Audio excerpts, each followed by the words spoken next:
Greetings and welcome to Black Mental Health Podcast, Coping in Color.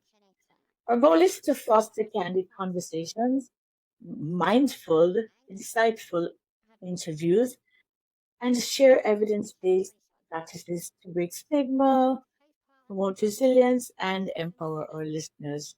We aim to provide a supportive space that celebrates Black culture and address the challenges of emotional well-being.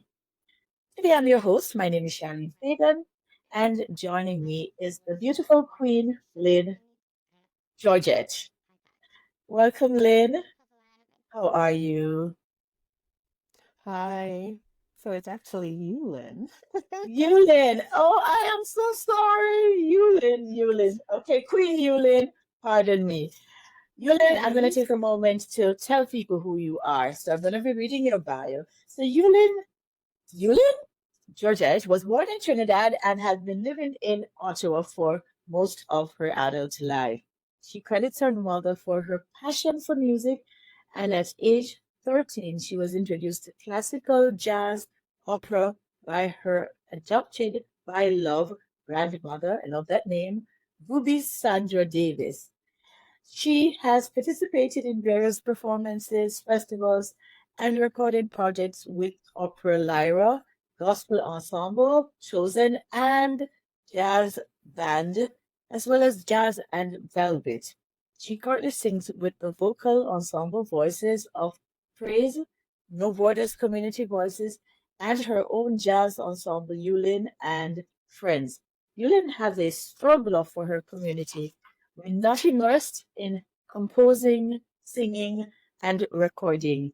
You can find her planning and hosting events raising awareness about children's mental health. Welcome, Hewlin. Welcome. Thank you for joining Hi. me here today.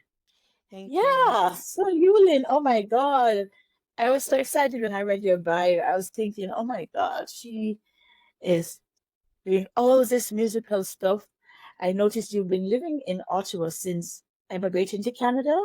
Um, Pretty it's a much. question I get asked all the time, so I'm going to ask you this. Why Trinidad to Canada?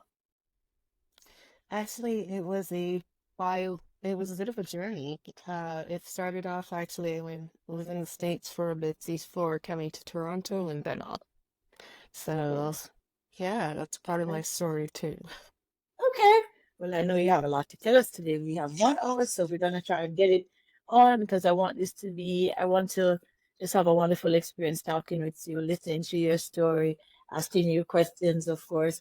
But I see Hmm. that your mother has been instrumental in your singing life. So let's touch on the singing life a little first before we get into other questions. So tell us about your creative gifts in singing. You perform, you're involved in many genres of music. Yeah. Tell us about that. So I would say that it hasn't been like the traditional nothing in my life really. It's been traditional. It's been very unconventional, I would say. And in a lot of ways, to tell my story, it's kind of going back and yet coming forward. So Hmm. in a lot of ways, I'm an emerging and re-emerging artist, but yet I've been around and doing this stuff for a long time.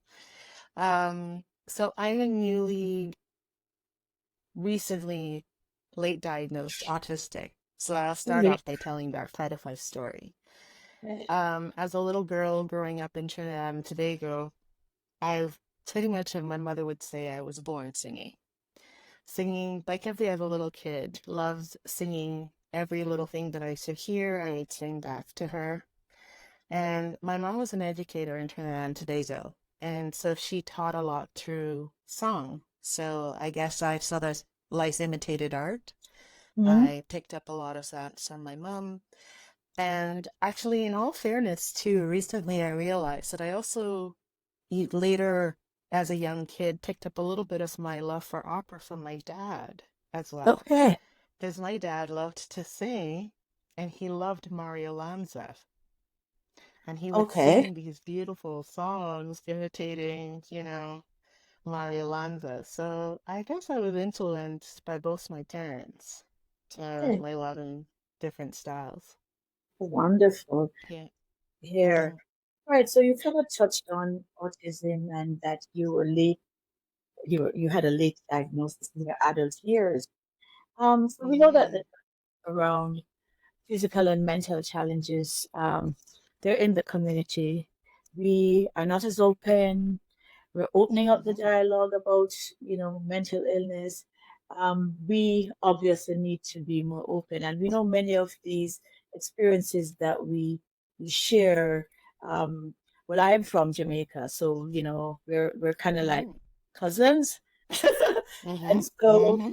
we understand that coming from those spaces, those cultures, we don't speak about these things. There's a lot of stigma around it. There is. So here's again the other interesting part of that story. So I happen to be the daughter of a teacher who actually was fascinated by the mind and the human body and human behavior. And so my mom was actually a teacher who worked with special needs and special education. That was her strength. So she was actually on the board back in the 80s on the Teachers Union in Trinidad and Tobago that developed the curriculum for special education in my home country. So my mom was very familiar with autism, but what she was not aware of, she assumed that I might have been ADD. And I remember her having me tested back then, and I was told, they were told that I wasn't, but I was a very high energy kid, um, and very curious and precocious. And you think she should have known because she'll always tell the story that music, which I was very always passionate about. You guys remember Solid Gold back in the Oh 80s? yes. That Oh show? yes. Oh Oh yeah? yeah. Solid Oh yeah. Oh Gold. yeah. Yeah. Yes. Yes. So I was 9 months old when I said my first sentence. Open e door, washivi dash. Because I love to sing and I love to dance. And that was my first sentence at 9 months. And I was an avid reader as a child. And so I started reading at age 3. By 6, I was reading encyclopedias and dictionaries for fun, and should have had an idea that something was a little bit different. But Hmm. my mom, the Asperger's wasn't really in the dialogue, the language back then. Yes. So my mom's methodology at the time for dealing with a hyperactive child was to put me into karate. Hmm. And so she truly tried to manage that as much as possible. And then for the love of music, well, we all, I'm church is gonna a pause very, you. I'm gonna interrupt you. mhm. Yulin, if you Yeah, could yeah, just yeah, go. yeah, the volume, if you could just up the volume. So, thank you. Sorry Oh, about that. yes. Yes, yes, No, no, yes. no, that's not Our a audience problem. wants to make sure that they're hearing you clearly. So thank you. Absolutely. Can you hear me now? Is that a little Yes, better? it's I yes, will I speak up. appreciate. Thank you so much, my And dear. and so back in the Caribbean, like church is such a big influence for a lot of our lives. And my grandfather was a minister, so I grew up in church a lot, singing.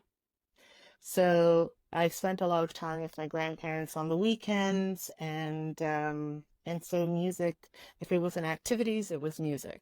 And so that was the story-ish most of my life.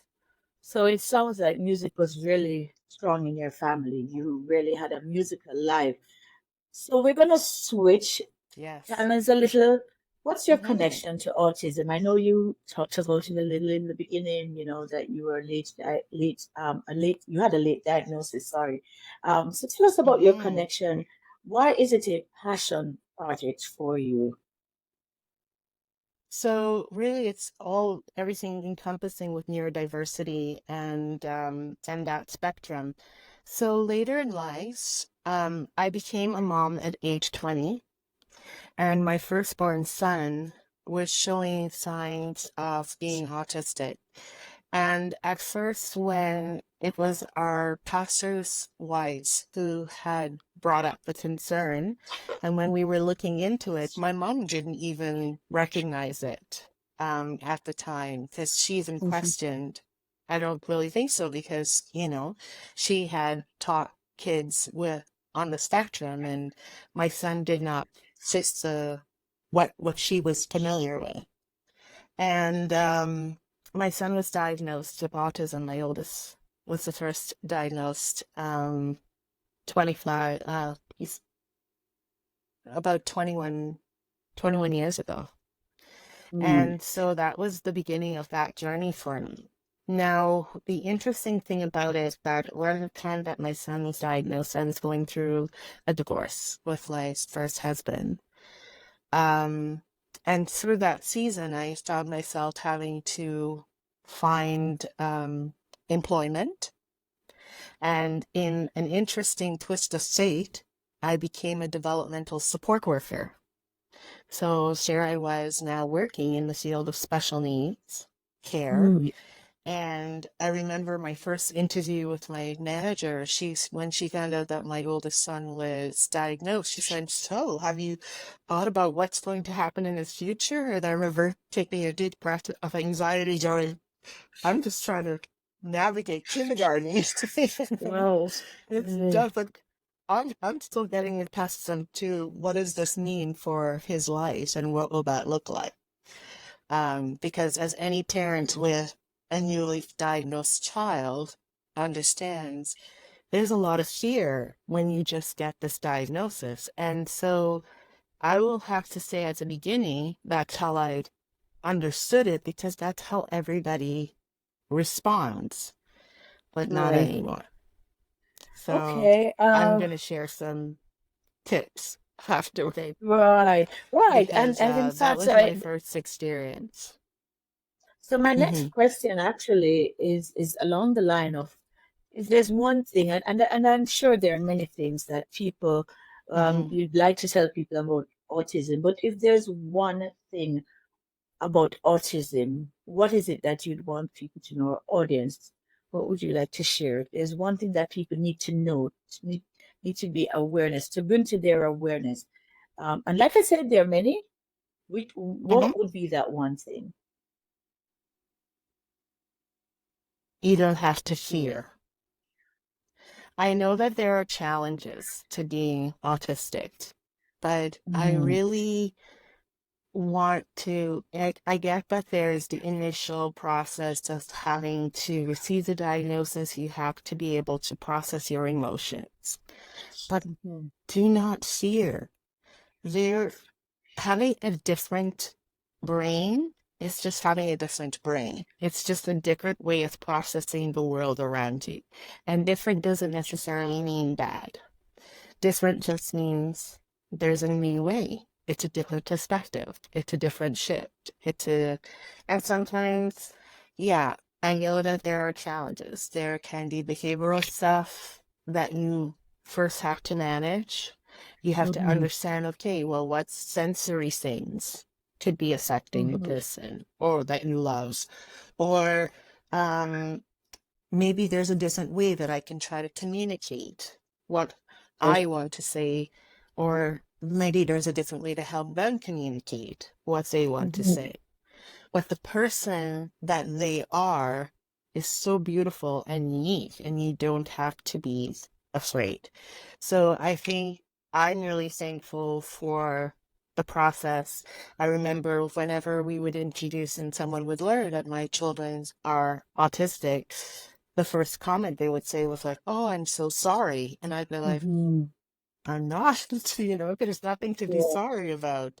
They're amazing. They're incredible, you know, and And just that's the fear. advocating that."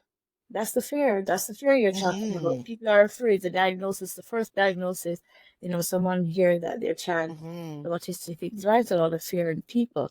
How do you feel about Exactly. people putting limits on those with autism? Because I think the fear when someone hears, okay, my child is autistic, instantly they go into what are the limitations?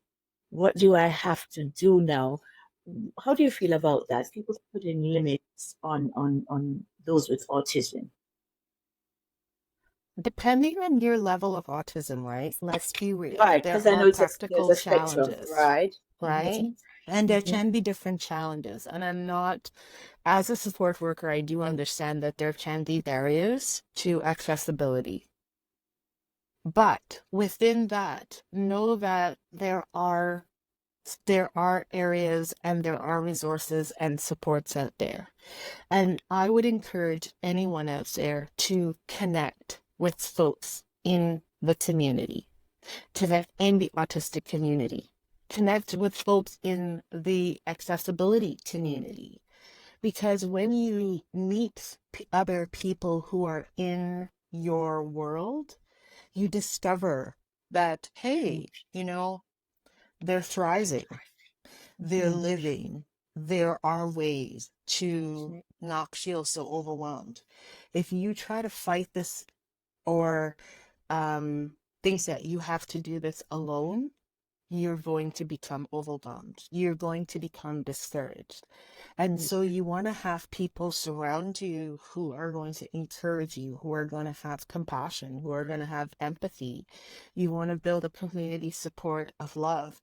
I think one of the best examples of that, um, I, and this is someone from a different accessibility community that I saw do this, and I encouraged others to do that likewise, was I don't know if you know the story of Signing Time.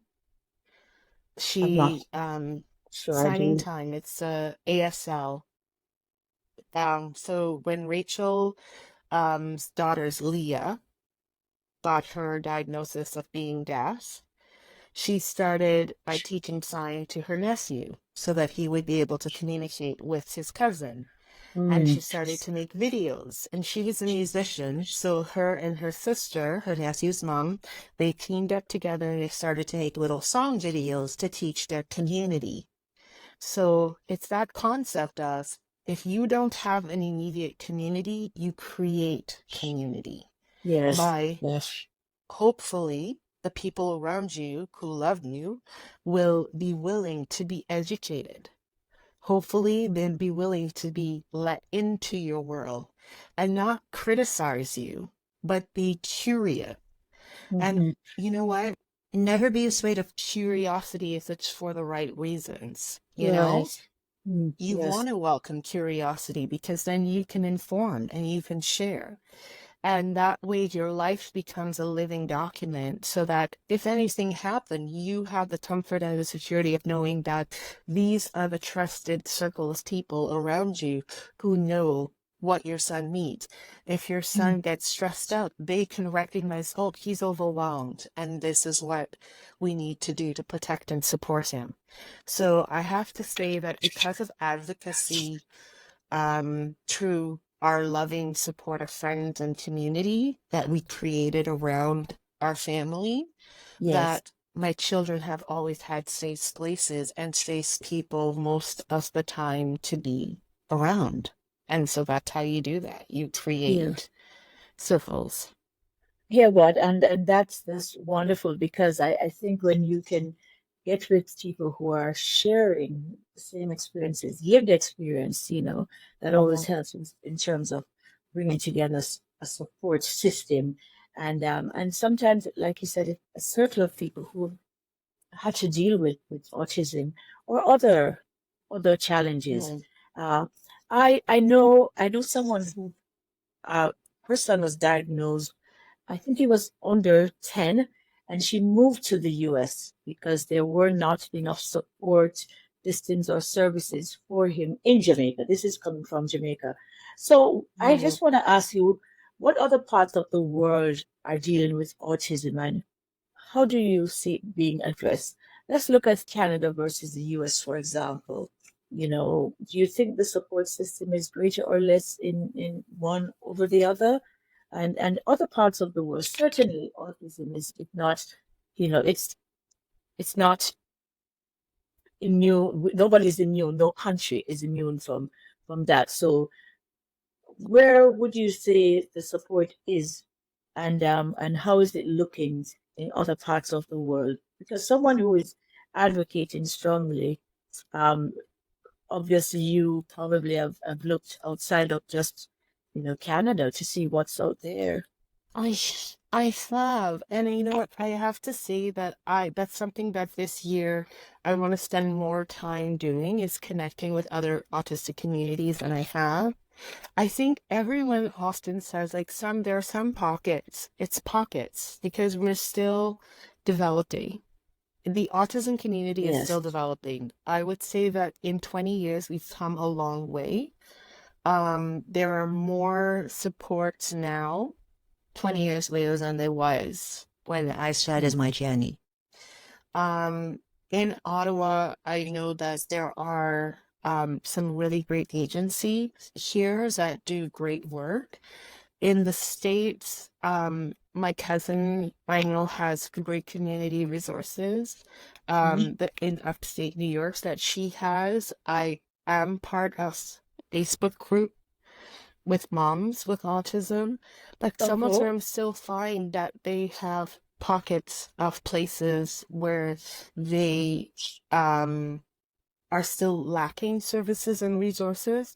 Other groups have, because the moms have gotten together, they created, like I said, they created community. So it really depends on how well people are networking.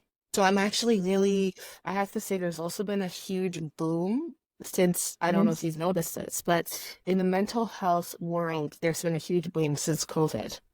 Everybody has taken to the internet now and everyone's talking about it because when COVID got the world quiet, everyone started to realize, wait a minute, you're like me.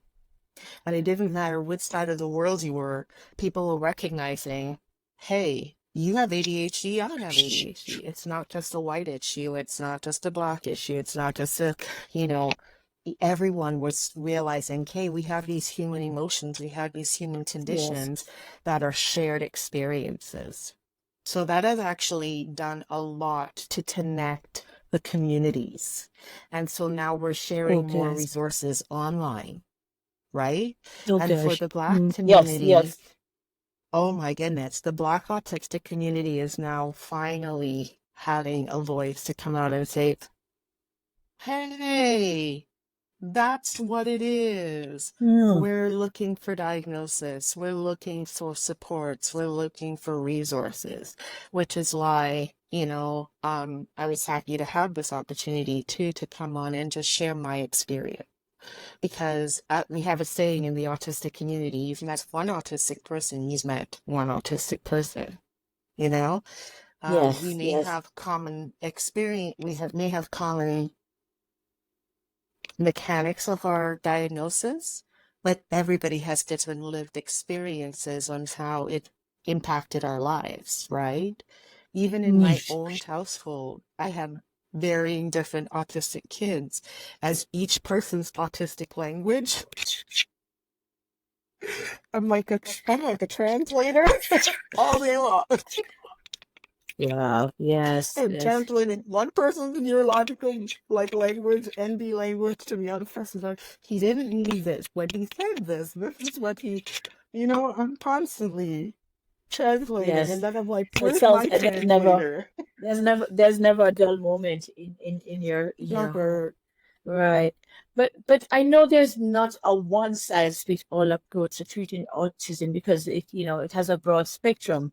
What are some of the ways we'd like you to just share with us some ways that people with autism can participate in society without the stigma? Because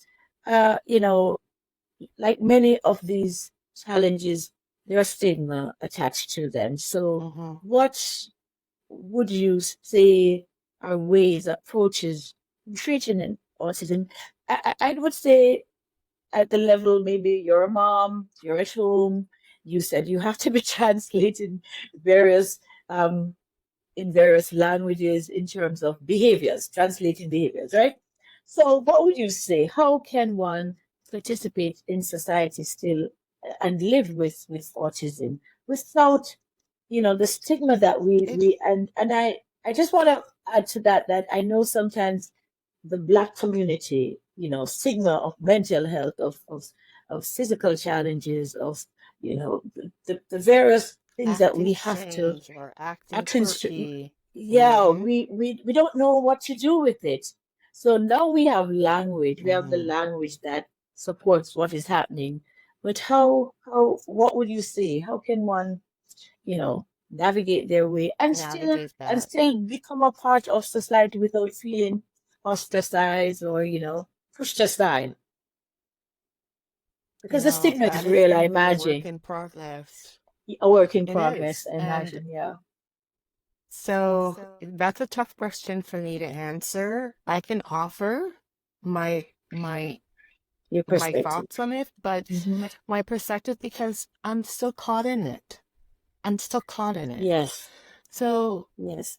it has affected me to the point where it, even challenged. I'm currently going through a separation right now, and elements of my autism, because I've just recently gotten my diagnosis. And the reason why I got my diagnosis is because when my two younger boys, my, the- my last child, so I have seven children, right? I don't know if I shared Okay. that at the beginning.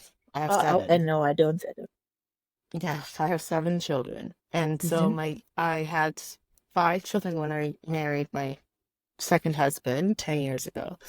Hmm. And we have now two boys. They're 10 and 8. And both boys were diagnosed with autism. But when my youngest got the diagnosis, we were in a speech and language therapy section. He was one at a time. And Right. the therapist looks at me and says, "Oh, so when are you getting this little one assessed?" And I looked at her going, "I didn't know we had to get him assessed." And I was just like, okay, I know. I segue into this quickly to say in 2017, we were going through some family challenges with kids who were struggling with their mental health. And took a step back from music. I took a step back. I had also had a concussion that I didn't know I was struggling with from a car accident. And I took a step back from work, right? And um and so at that point I had for the first time sought mental health support for myself. Hmm. Never in all of my years had I ever really gone deep into it. So we had at that point discovered that I was dealing with complex post-traumatic syndrome and a potential of depression, anxiety. So now I came to my doctor and I said, I think I might be autistic. I think, we were looking at ADHD, but I think we're going to have to look at the autism in me as well. And she said, why do you think so? And I rattled off these things, including because of music. You mentioned the opera lyra thing, and because of music, I started studying music I started studying music officially at 16 years old. Before my 18th birthday, I accidentally got an audition for opera lyra and found myself on the national stage singing opera beside Maria Pellegrini in Aida. The very first opera I ever saw live was the very first opera I was in. But more significantly, I was the only Black female vocalist in the cast of 150 people. True. Wow, True story. that's amazing. Yes, yes, amazing. Congratulations.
Ulyn, are you there?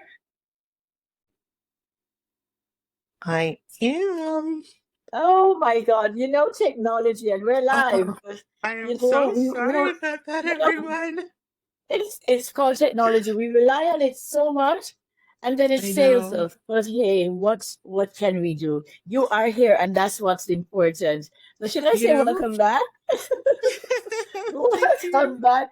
Welcome back. I know it's just how technology works, and I think everybody understands out in cyber Um, world that this is how we roll. This is how the we roll. Wi-Fi just did something completely crazy, so I had to shut it off. I'm just using my Well, data. mine has been giving me little messages, and I'm ignoring it because I want to get through this interview because I'm Yeah, so intrigued by your story, and I'm yeah. listening. And to those out there listening, the whole idea around mental health, around physical Mhm. challenges, and what it means to our community as well. I want Well, to zone in a little bit on our yeah. community.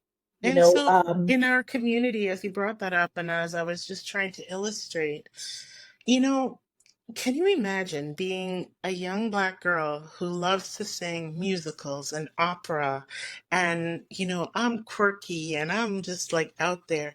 Now we could be who we want to be and just, and nobody cares. But back in the 80s and the 90s, no. You would be really ostracized, you would be picked on, you would be bullied. And I mean, you still get a lot of that happens here and there, but I think it's a little bit more, you are free to be a little bit more authentic. So hmm now when I speak to young people and I see them shining in their authenticity, I yes, celebrate that. I yes, celebrate that yes, because I yes. wish that I had embraced the fullness of that. Because during Yes. that season of my life that I had mentioned that I got into opera, I was struggling really hard with my mental health because I did not know. I did not know I had a developmental disability. I Mm-hmm. did not know that with it came comorbidities like an Mm-hmm. anxiety disorder. I did Mm. not know I had bipolar disorder, and mine is manic depressive. So I have a propensity towards depression and sadness. And if Okay. it was just that alone without, we all go through difficult moments in our lives, one or two here or there, or some of us have been dealt a hard hand in life. But for me, unfortunately, the other part about autism that I have to strongly talk about is the vulnerability factor. Mm-hmm. So, one of the things about my personality, my mom used to say when I was a little kid that used to scare her about me, I'm very open, I'm very friendly. I'm a very kind-hearted person. Most people will tell you, yeah, I know you, and that's her. My kids hate when I go into a grocery store. They're like, oh, she's going to be forever because I'm sure she's going to meet somebody and she's going to start talking to them. And was that I could walk away with just anybody, probably, because I was that kid. And mom used to call it my Pollyanna syndrome because you remember Mm. the story of Pollyanna?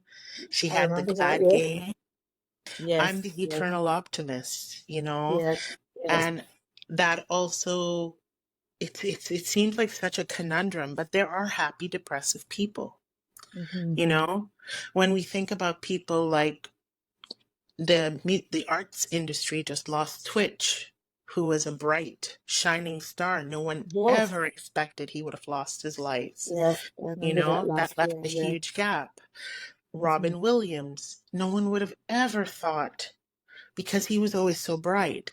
And so the Mm-hmm. reason why I brought that up is because I had significant trauma in my life from abuse factors that groomed me and perpetuated me to accept that abuse was normal.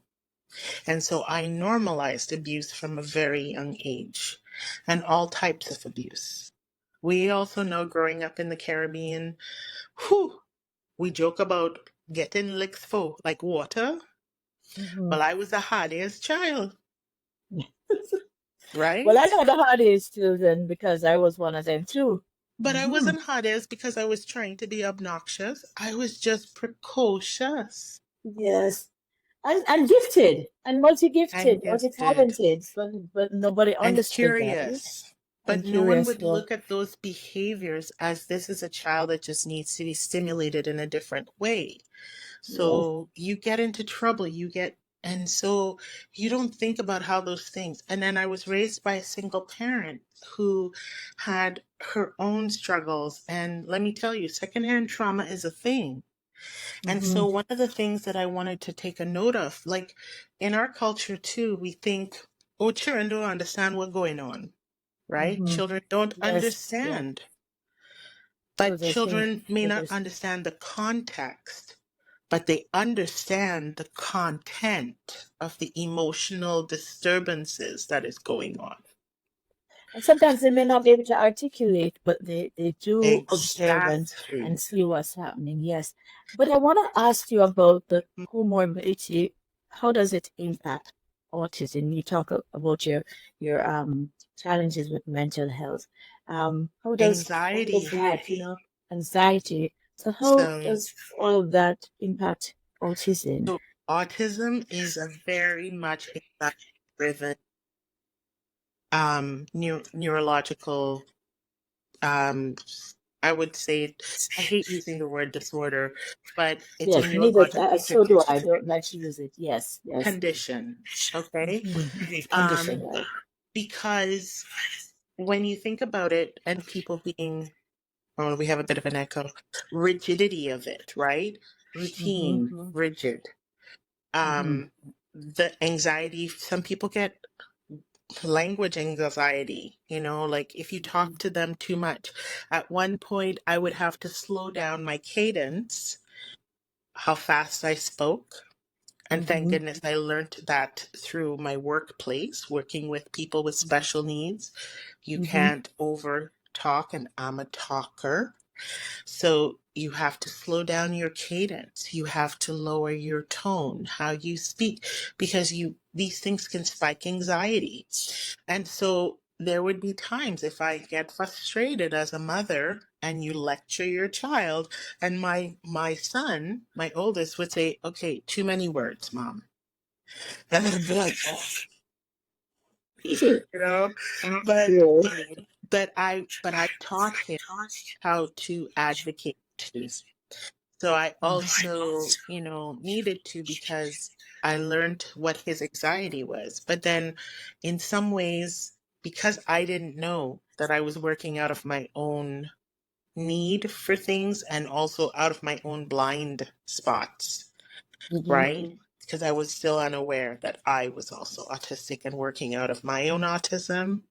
I had my own blind spots to things, and I was also working out of reactive spaces from my own traumas and my own unprocessed things. So those are where your comorbidities can be, like you're tripping, the stumbling blocks.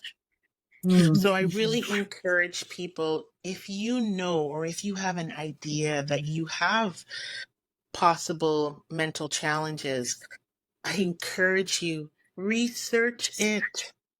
Get to Yes, know it like a good friend, because knowledge is your best friend. Knowing who absolutely. you are, it's not to scare you, it's not to give you, oh, this is so bad. But when you get to understand the mechanics of what is happening, you actually are able to take more control and more um, agency over how things affect you. You understand why things affect you, why things trigger you, and how you can replace certain behaviors. If you know that, you know, too many people at Christmas time makes you uncomfortable, you can say to your family member, I'm not comfortable with the Christmas party. So is it okay if I just stop in for 15 minutes, but I'll connect with you guys for a day here, and I'll make arrangements to connect with someone else on this day and that day. Would that be okay? Mm-hmm. That should be okay. If your family loves you and they understand what that means, it's not because you want to be antisocial.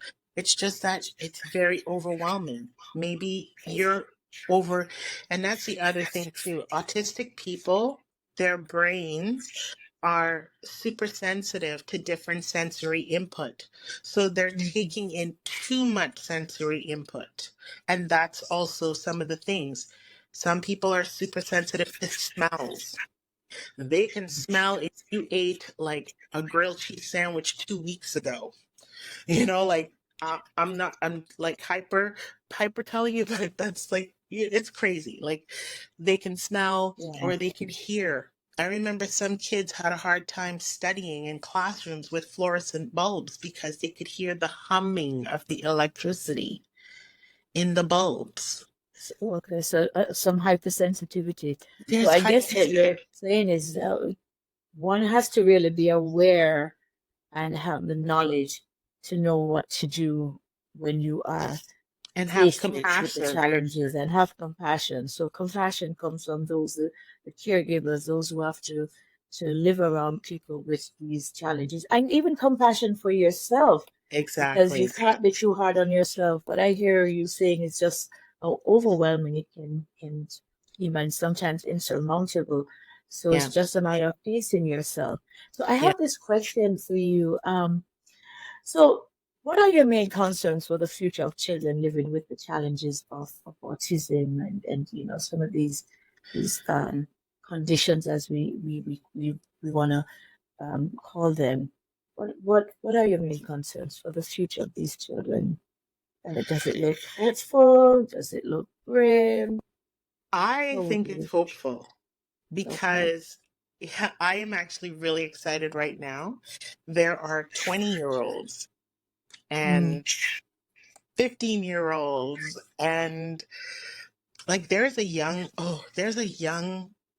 black autistic young boy on Instagram I absolutely love, love, love, love. It's called Breakdowns with Shaden. Oh my gosh. He's 12, 13 now, and he tells you what it's mhm, like to be a young autistic person. He mm, is telling you his mm, experience with the world. mm. Hello? Beautiful. This I one is think so weird. empowering our kids to be Hmm. able to advocate. I did that for my youngest person, like, so my oldest son.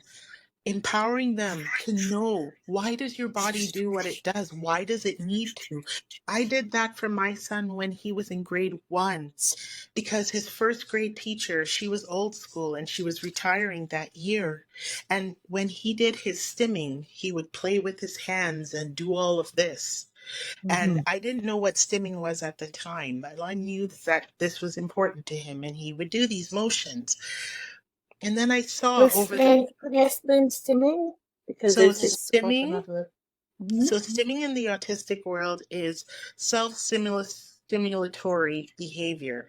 And it could be Okay. anything. It could be rocking, it could be humming, it could be movement based, it could Okay. I've seen some of anything those that the behavior. body requires to process sense Okay. over sensory Okay. input.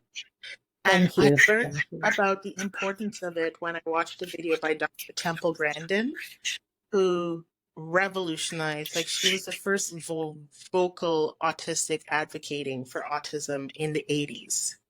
And Dr. Grandin, um, I watched a video called an Autism Continuum, and it was based on the Geneva conference, the Geneva Center conference. And so that summer, I talked to him about the things that I had learned. And so he went back to school in grade 1. In grade 2, he was in a grade 1-2 split. And he said, "Oh, I'm just stimming. My body needs to do this because it calms my brain down."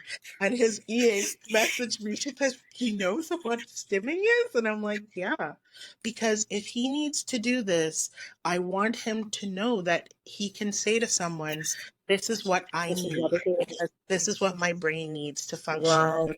Right. And Okay. also to put boundaries, respect other Hmm. people's boundaries, right? Right. Yes. If they're Yes. studying, that's going to be distracting. So you'll have to do it quietly or do it down low. So Mhm. I think it's teaching us respect for what we need and also respecting other people's needs as Yeah, well.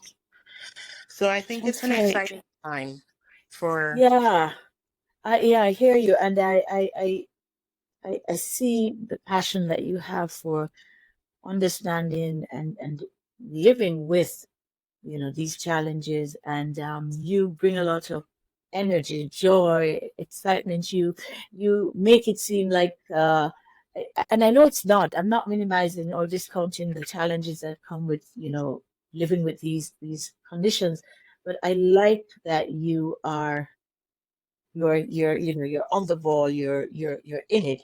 But there's I'm one. still learning.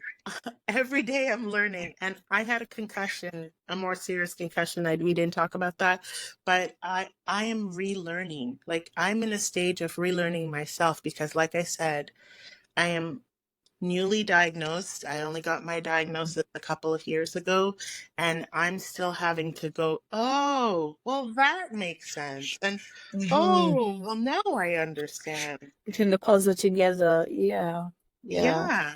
And yeah, every day yeah, is a new discovery for myself as well. yes. So, you know what they say about learning, right? You never stop. Oh, Growth it is never a stops. continual Oh, yeah. process. Yes, it is. It is. I'm encouraging at this point in time our audience to, if they have any questions for you, they can put it in the chat. And I know the chat is being monitored. But I have this. So I am someone who, I'm telling you, I love to hear stories. I'm not a good storyteller because I talk too much, I think. So I think by the time I talk too much, so I don't think my story, I always say, okay, to make a long story short, which means it's going to get longer. So I love, so you're, human to human, woman to woman, we're here in this space having this conversation. And something came to my mind as you spoke. I'm like, if we could just change the world with just a wave of the hand, if you could, what's the one thing you would do? If you could just, by some magic, you could change the world. What Don't would even you get me do? started. You My think? list is long. I know one of the things, because I also have a long list, but what would you do, Yulin? And then I'll tell you what I would do. If I could Make it. change the world, I think I would, my one prayer is that people would be recognize empathy and compassion, that we are actually more alike than we are different. Absolutely. I agree. I agree. I always say to people that, and especially because right now we're talking about Black health.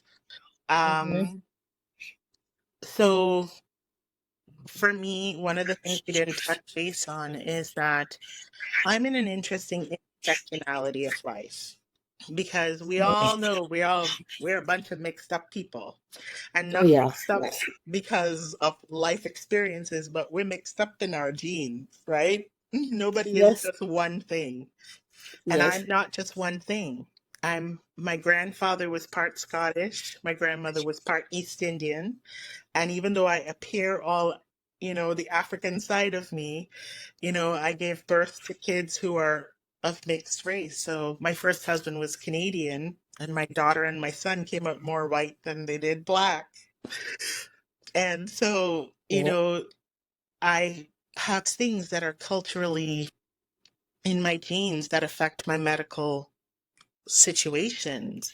Mm. And, we have to be aware of that too. And our cultural backgrounds, I think we need to be more compassionate even in ourselves because sometimes we have been a part of conversations where you hear people say some things and it's like, wow, good to know you Yeah. felt like that because Yeah. they're talking about people who you are family. And so when we get into these conversations of, well, black people are this and white people are like that, and you're like, I'm related to a lot of the people you're talking about. I Right. happen to Right. have a stepfather who is German and British, and I loved my grandparents. my adopted through love, my hubby, who taught me how to love opera, was Jewish. And, you know, sometimes the relationships that you connect with are more than just your blood relationships, and So we, compassion and people, understanding people. people, yeah, people are people, People are humans. people. Yeah, we're humans. You know, we share the one thing, and that is the human race. That's the race that we share. And Exactly. my one thing that I do, and I'm very corny, so I'm gonna say something that's very corny. It's just peace. It's really peace and love. It's one thing to wrap together because they go with each other. It's peace and love. Just being It, tolerant of each other and just share more yeah, of your love and build peace. So, the like you said, empathy you and have the a long list. healing. Yes, Yeah. yes. And the And mental this is health how we're healing going is to the key. heal. This is how we're going to heal, and this is how That we're is going to it. heal the world.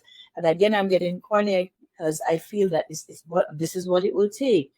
Having this conversation with the talking about autism, about your mental illness, Black mental health. I Hmm. realize that sometimes we just need to meet each other on a human level, and Exactly. that Yeah. is the way forward. Yeah. In in my view, that's the way forward. It's really, really, really wonderful. I don't see any questions from our audience. This is at that time when we usually encourage our audience to ask questions. I don't see anything coming up so far. So is there anything else you'd like to say that I've not asked and you just want to freely say? What are some of the resources? I don't want to leave without asking about some of the resources that you would recommend that support Canadians that they can access, and we're talking about resources that they don't necessarily have to put out money for. Okay. Anything?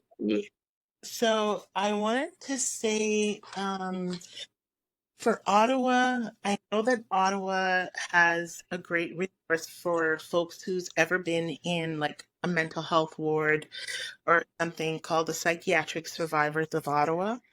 Mm-hmm. So if you go onto their website, I'm sure that they have lots more resources that you can access.